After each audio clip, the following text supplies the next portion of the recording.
how important is it that it's here, that we have this NASCAR Hall of Fame to do this kind of thing, so the fans can come in here and give this a look and get that understanding of what Darlington really meant over the years?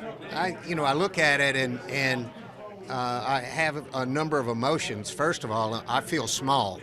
I just had a little dab of time here.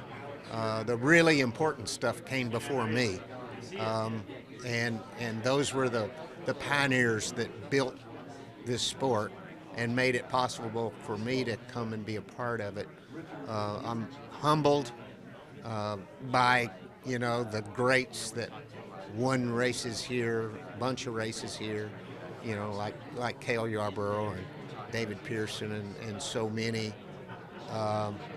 And it's just very important, I think, for the NASCAR Hall of Fame to be able to have a display here and show the roots all the way back to the very beginning, and to display our present, modernized, and our future as well. So it's good to see the whole spectrum and to preserve the history of our sport. Richard Petty touched on a bit about how to drive the track, and certainly his history there wasn't quite as great as what you were able to do, especially in the Busch Series side. What is the secret to getting around Darlington, both back in the day, early in your career, and maybe even these days as we come up on this race here in a few weeks? I have no idea what it takes to get around there now. I can tell you right now what the chassis setup was in probably all 8. I can tell you the spring rates and the weight distribution in all 8 of the Xfinity race wins. And, so I had a chassis set up that really worked, didn't have to deviate far from. You get the body on the car right so that the aero was right, put that setup in it, and it was like magic. Have we lost any of that with the next gen car? Might as well ask you that, since you said you wouldn't know what it takes these days. But have we lost that magic, or do you think they still have enough leeway in what NASCAR gives them, with some tolerance here and a little bit there? I would imagine that most of that magic is gone. I won the Southern 500 in 2009, and I couldn't tell you what was in the car, because by that time we were getting away from conventional setups. But now in '93 I won the Southern 500, and I could tell you within a small percentage of what the 4 springs were in the car and what the setup was in that car. Today the setups don't make any sense. They're all done based on aero, maximizing the aero package, and not really on mechanical grip as much.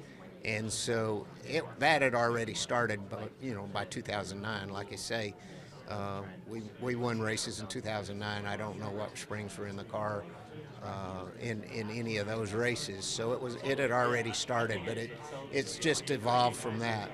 It's like when the box opens, when Pandora's box opens, as they say, you can't go back. Do you remember things way back in the day in your career that you go, once we started doing that, there was no way to turn around? Yeah, I think I think that really started once we started coil binding, the front springs to try to maximize the aero on the car. And once we learned that was more important than mechanical grip, there was no going back, and that started in the early to mid 2000s, and it just got away from that. Prior to that, it was all about aero and mechanical grip, and you needed a good engine. You didn't have to have the best. If you had the mechanical grip and the aero, a decent engine would be good enough. A spectacular engine was just icing on the cake. So I skipped past sort of an introduction of me because of the way we're doing this. I'm with WGHP out of High Point in Greensboro, and you spent a lot of time in that area in your career, because that's where the shops were. She lived in Jamestown and knew our old timers like Rich Brenner and Kevin Conley and the guys. Do you still hold any ties up there at all these days? What do you remember about the days of living in the Triad of North Carolina and working? I mean, probably on the road so much, it's hard to.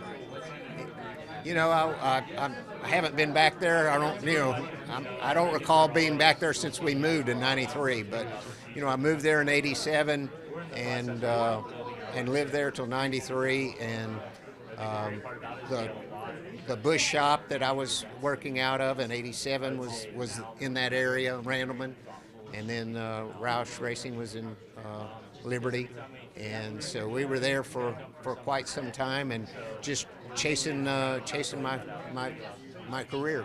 What do you think made that area? I mean, between the stuff in Randleman and Liberty and over in Thomasville, High Point when Bill Davis was there, what makes the Winston-Salem, Greensboro, High Point, in that general country area around it, what makes that such a hotbed for racing? What over the years you think was that? I think it was the Petties being there in Randleman. There were people in that area that had worked or helped or volunteered for Richard or for the Petties, for that matter. And so there were people that knew a little bit about how to work on race cars, and it just seemed to be a hub, a second hub to Charlotte, where you could be outside of the circles, where somebody couldn't walk into your shop just every day. It was just a little bit out of the center of location of Charlotte. That was a big discussion we were having the other day, is how did that become an area? You're right. It starts with the Petties, right? It starts with the Petties. All right. Anybody else have any questions?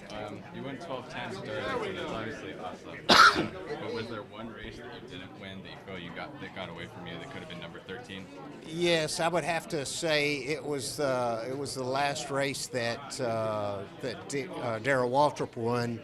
It was probably '94. I'm not sure. We were leading, and the caution came out, and we pitted, and Darrell stayed out, and it rained, the race out, and so we gave the race away. It was really disappointing to really just flat out give it away. One was we pitted. We had the race won and the caution came out and we pitted, and then it rained. Darrell Waltrip stayed out, and so we didn't win that one. I think the year before that we broke an engine while dominating. So there were a number of other Cup races. It's just a lot harder to win a Cup race when it's 500 miles than it is a 200-mile race. Absolutely. When you look at this display right here, I know it makes you very proud to know that you're part of this deep history of Darlington. Well, it's very historical, well beyond my little bit of time. I was very fortunate to be a part of it for a long time. I wasn't able to be there for the first race, of course, but I got to race there a lot. It's very historical, and I hope that we never lose touch with what 1950 and that first race meant, what this facility has meant to the sport, to the fans, and to the competitors. What does Darlington Raceway mean to you? It means it's tough. It's you've never had a winner that you looked up and said, "Boy, he was lucky." I mean, you got to earn a 500-mile, Southern 500 win. There's no two ways about it. It's the most challenging racetrack, I think, on the circuit, especially to try to do 500 miles.